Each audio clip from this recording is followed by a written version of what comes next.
Welcome back to IELTS Speaking 7.5, Lesson 6, Advanced Part 1 Answers. So we're talking about making it easy to get over a 6, towards a 6.5, 7 and beyond. So let's get stuck into it. So welcome back, I'm Oliver. Let's get straight into it. Why are we doing this? Why bother prepare and train for part 1? I'm going to remind you again quickly. It's a perfect way to train yourself. It's a great warm-up in the test itself. You can raise your score with a strong part 1. Part 1 covers a huge range of topics, basically all the tenses and English conversational language and structures. It's an ideal training ground to get a high score, trust me. My part 1 lessons give grammatically correct extended answers. Advanced sophisticated answers. This does not mean overly complicated language. It means using the language correctly and flexibly. Natural, educated, native speaker lexical chunks, word groups correctly. Part 1 is a foundation, a preparation, a build-up for part 2 and 3. Follow me on this course and you will see exactly why and how. Right, what you must do. Active listening, taking notes. Pause, rewind, keep your notes, write down your answers, record your answers. Don't memorize whole answers. Don't. Memorize lexical chunks, word groups, phrases, and learn to use them in multiple different answers. You can practice. Right, let's get going. But first, remember, pay special attention to my pronunciation as a native speaker. In general, and to sentence stress. Pauses, where I put the longer pauses, the short pauses and the very short pauses.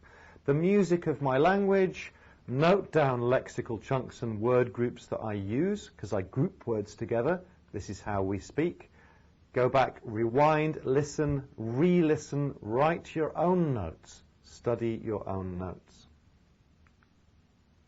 So, we're going to be talking about in this lesson, will people do more or less something in the future? A real chance to use some advanced language and expressions. This kind of question comes up in different ways throughout the test. You can also use a lot of these structures when talking about future predictions in part 3 or in part 2. Or discussing things that will happen in the future and whether people will do them more or less. You'll see. Let's look at this example. Do you think people will read more or less print books in the future? We could also say printed books or physical books, but we say print media, we can say print books. There's a few ways of saying this. Do you think people will read more or less print books in future? Well, let's have a look. In language terms, what's happening in this question? I want to train you to understand questions, not just give answers. Well, the question is about people's habits and tendencies, thoughts and predictions about the future, and also the question is asking you to analyzing what is happening today, trends, and where they seem to be heading. So what's happening today, trends, and where they seem to be happening. I want you to break down the question. What's happening in this question? Do you think that people will read more or less print books in the future? Present tense plus adverbs of frequency for habits. Future simple, will. Comparative adjectives, more than, less than.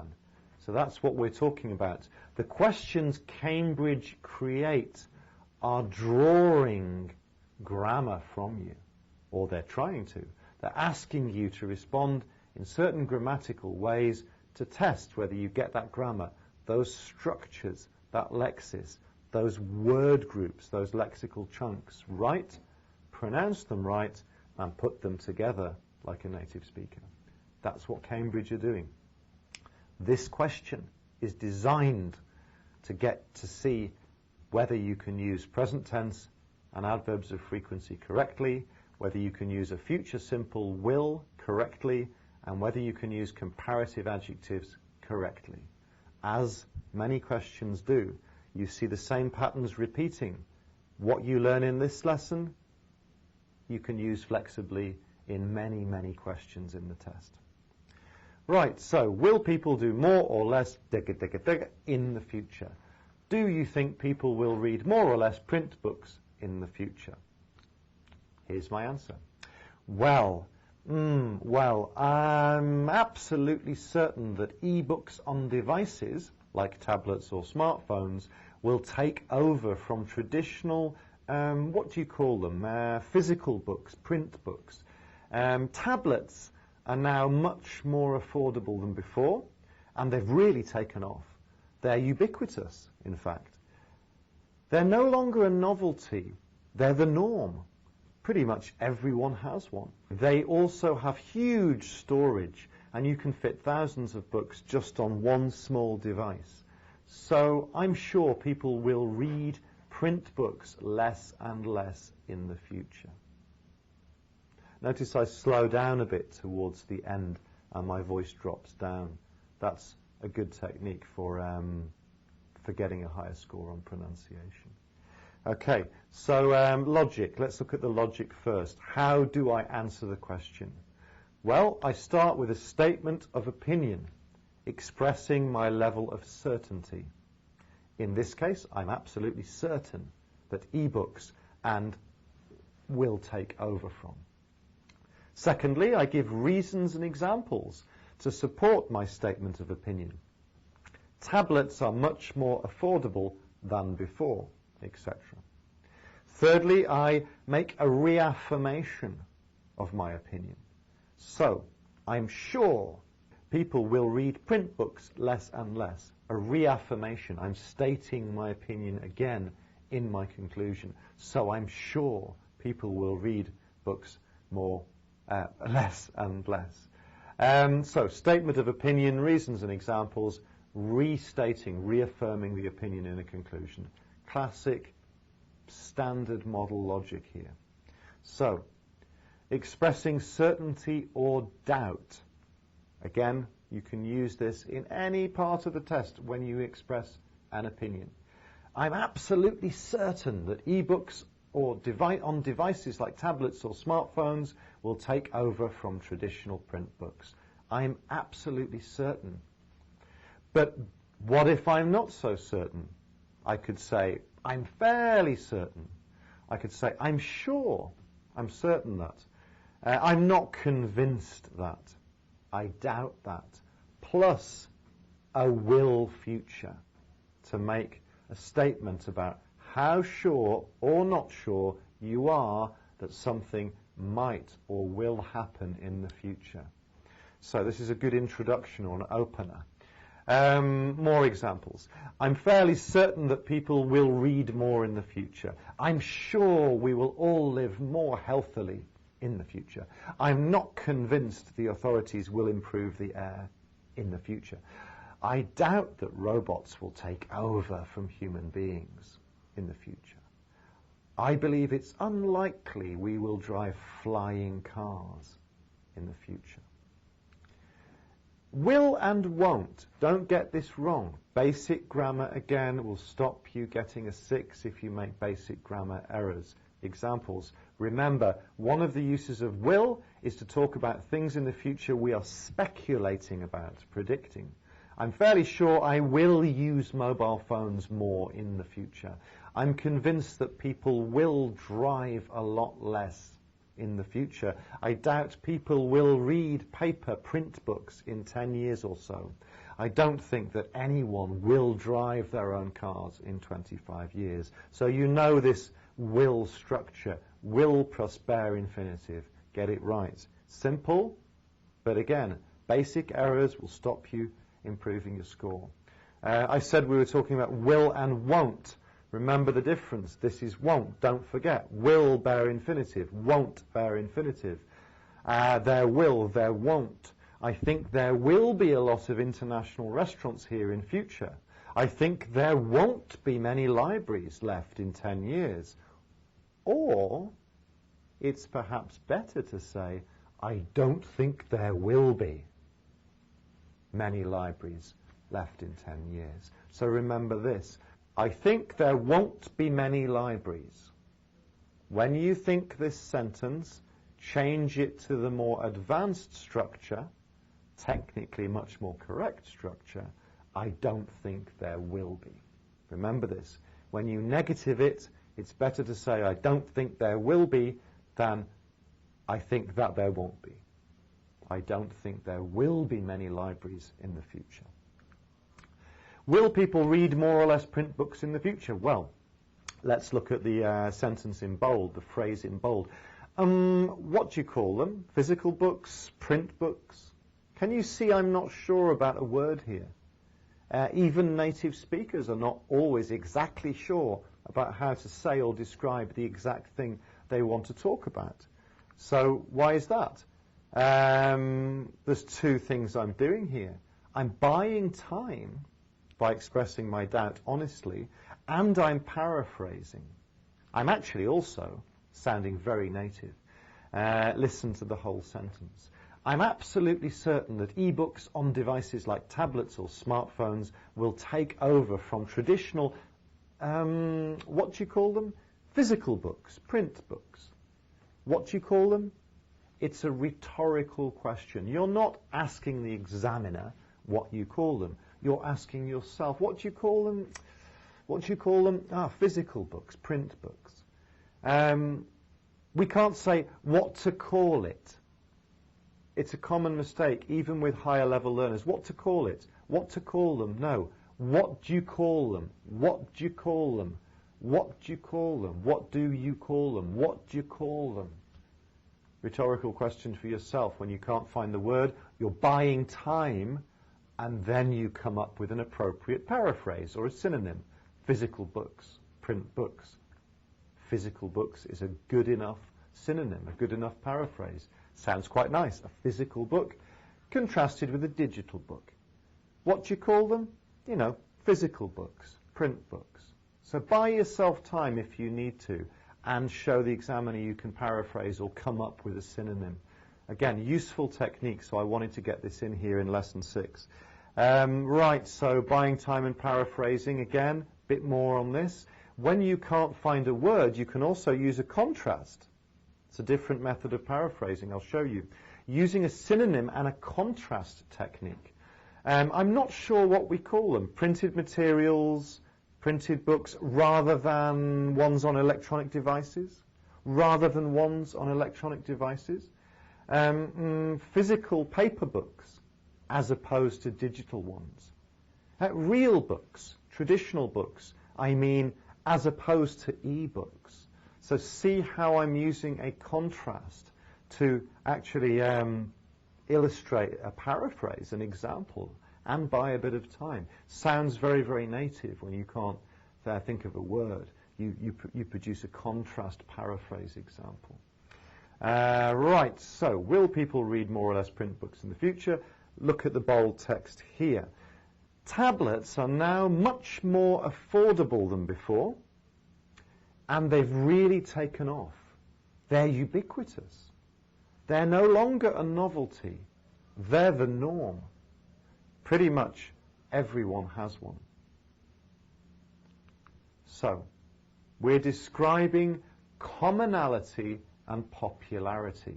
That's what we're actually doing here. That's what I'm doing. Tablets are now much more affordable than before, compared to the past. They've really taken off. They're ubiquitous, in fact. They're no longer a novelty, they're the norm. Pretty much everyone has one. So they're more affordable than before. They've really taken off. Taken off means they've become really popular very quickly. And they're ubiquitous. It means they are everywhere. Ubiquitous means they are everywhere to be seen. They're no longer a novelty. You know, so they're not anymore something a few people have that they get excited about. They're ubiquitous. They're something pretty much everyone has. Pretty much everyone has one. They are the norm. The norm. They're normal. The norm comes from normal. They're the norm. If something is the norm, It means pretty much everyone has one. So these are good expressions, good, very native expressions to express commonality and popularity. You can use these, obviously, especially when you're talking about technology and things which have been invented, which have now become quite commonplace, quite commonly used. Use these phrases, they're great phrases. Lots of contexts you can use these in your IELTS speaking test. Foreign fashion brands are now more affordable than before. Learning online has really taken off in recent years. Coffee shops are ubiquitous in China today, whereas 10 years ago they were not so common. Going out to wine bars is no longer a novelty. It's the norm. Eating out in international restaurants is incredibly common today. Cars are no longer scarce or a novelty.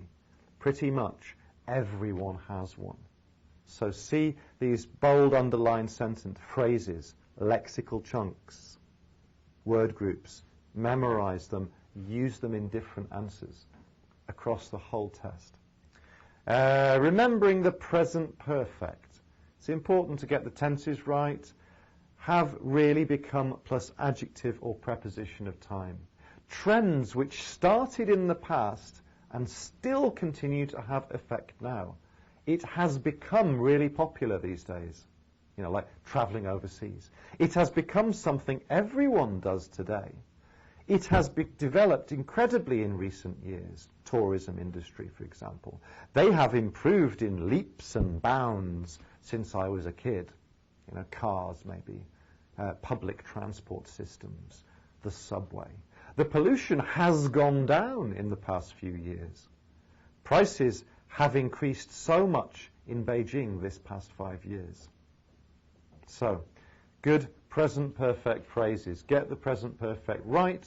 It's going to get you a higher score if you don't make these basic grammatical errors, especially with tense. We use it a lot in English to discuss things that took effect in the past, but they still have a very present effect. Right. Next bold sentence here. They also have huge storage and can fit thousands of books just on one small device. They also have huge storage and can fit thousands of books just on one small device. So, describing devices and technology. When you can't quickly find a word, they have huge storage and you can fit thousands of books on one small device. So, huge storage, huge memory space, extra memory. You can fit lots of things on it. A small device, a handheld device, a high-resolution screen, a compact, state-of-the-art cell phone. So, when describing devices and technology, we don't need lots and lots of detailed words, but we do need some quite nice common words and expressions, and we need to use them like a native. Huge storage sounds great. You can fit lots of things on the device. You can fit lots of things on my Kindle, thousands of books. It's a small device. It's a handheld device. Like this stick here, it is handheld. It's a high-resolution screen. Screen with really good pixelation. So it's very high, very high. You can't see any mistakes or any fuzziness. It's a pure, crystal clear, high-resolution screen. It's a compact, state-of-the-art cell phone. State-of-the-art means it's really modern and a very, very good piece of electronic equipment.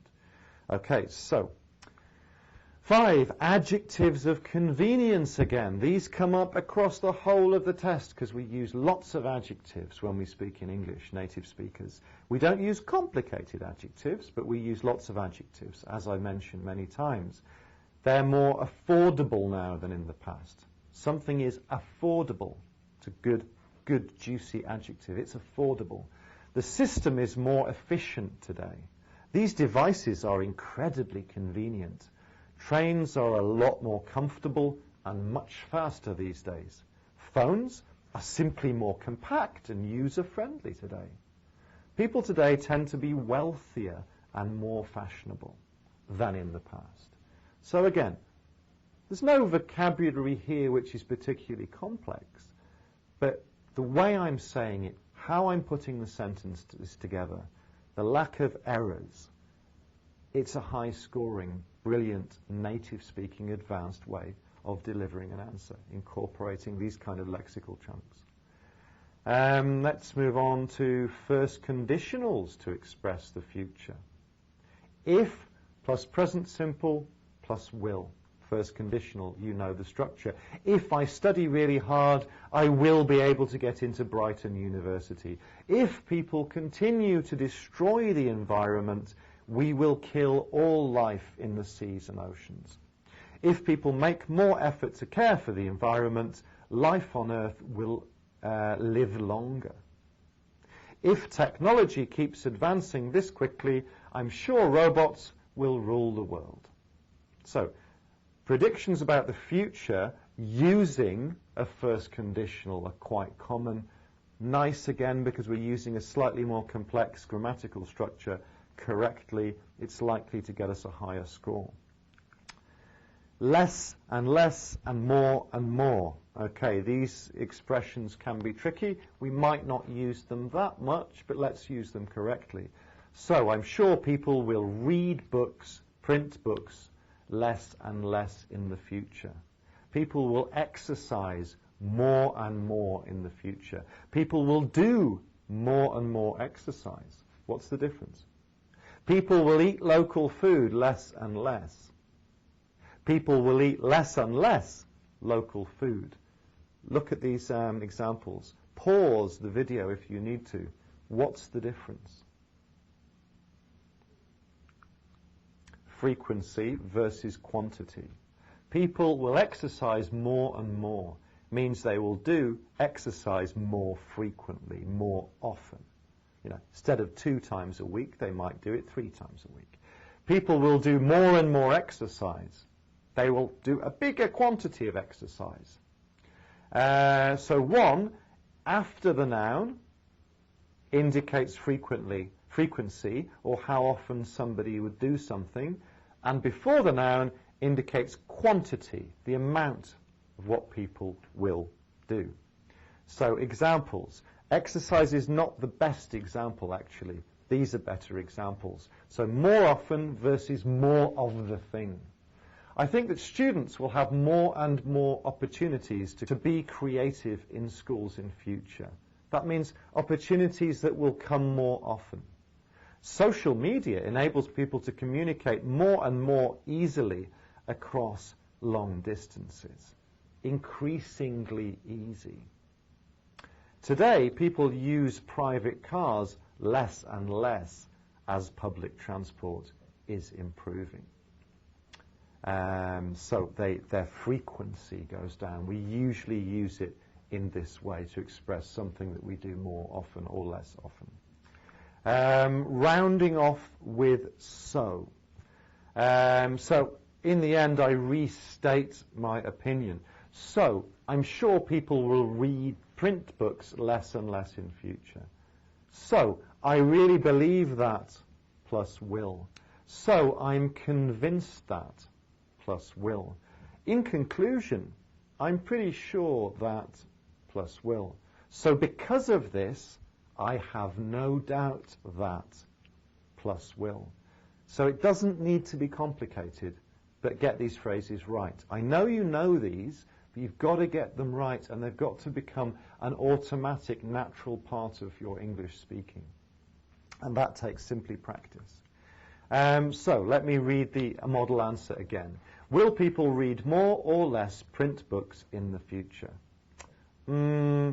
Well, I'm absolutely certain that e-books on devices like tablets or smartphones will take over from traditional, physical books, print books. Tablets are now much more affordable than before, and they've really taken off. They're ubiquitous, in fact. They're no longer a novelty. They're the norm. Pretty much everyone has one. They also have huge storage, and you can fit thousands of books just on one small device. So I'm sure people will read print books less and less in the future. extra note, question type, and the need for lexis, the need for language. Although I keep saying don't get obsessed with topics, I do, and it's true. Some question types do require a bit of specific language used correctly. For example, describing technology and gadgets.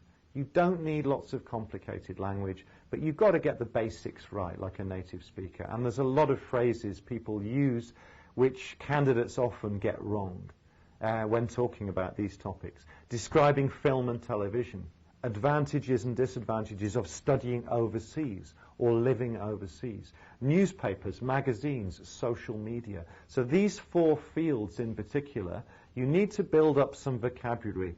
Nothing academic or strange or complicated, but vocabulary that native speakers use when they're talking about these things, because these are quite common fields in the test, and you want to be able to talk about them like a native. And you build vocabulary in chunks, remember, in collocations, not individual word lists. Individual word lists are not so useful. Chunks of language, word groups together, phrases. These are very important ways to remember as well. Psychologically, you remember things in context. Get a piece of paper, brainstorm. Get a white piece of paper now, pause the slide, brainstorm vocabulary and expressions of these themes. Technology and gadgets, film, television, drama, studying and living overseas, newspapers papers and magazines, social media. Read articles online, in books, underline phrases, lexical chunks, word groups, collocations, list them in sentences of your own. Build vocabulary, not thousands of words, basic vocabulary in phrases, sentences, word groups. Okay, so here we have my piece of paper with a brainstorm map on it, technology and gadgets. You see that I've written phrases. I haven't written just individual words, but I've written a few groups: smartphones, computers, transport, education technology, robots. And I've written words and phrases underneath them. You see most of the things I've written are phrases. Touch screens, top right-hand corner. Touch screens have revolutionized mobile phones. Touch screens have revolutionized mobile phones. They're software apps. They're really efficient and user-friendly these days. A great phrase. Software apps. They're really efficient and user-friendly these days. Computers and predominantly the internet have radically changed the way we communicate. Let's go to robots. Robots are likely to become very advanced in the next few decades, and I think people will do less domestic chores as a result of this. So anyway, I've written down, this is just a visual example.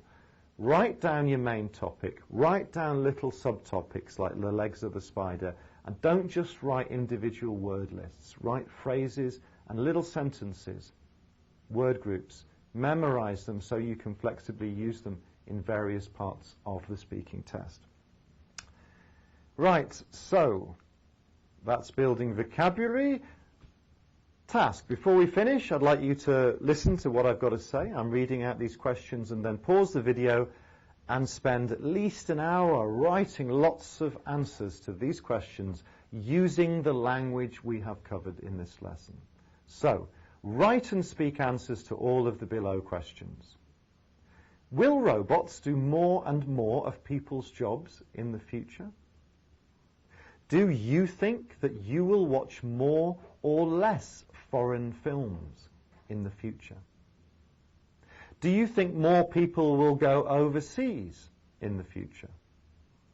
Will you use mobile phones more or less in the future? Do you believe people will read more or less in the future? Okay, again, piece of paper, brainstorm notes, brainstorm phrases, give full answers using all of the kinds of stuff I've told you today, and pay attention when you read your answers back to yourself to the words you're stressing, where you're putting the pauses, and your end consonants. the consonants, the hard consonants at the end of your words. Get those right, because that will then start to affect the rhythm. You will start to sound more like a native speaker, and it will increase your fluency score as well. So what I'm trying to do in these lessons is get you to raise all of those scores. Okay, thank you very much. And until the next lesson, that's the end of our Part 1 series. But again, all that we're learning can be used in multiple contexts, in multiple answers throughout the whole test and all your English conversations in general. Thank you very much.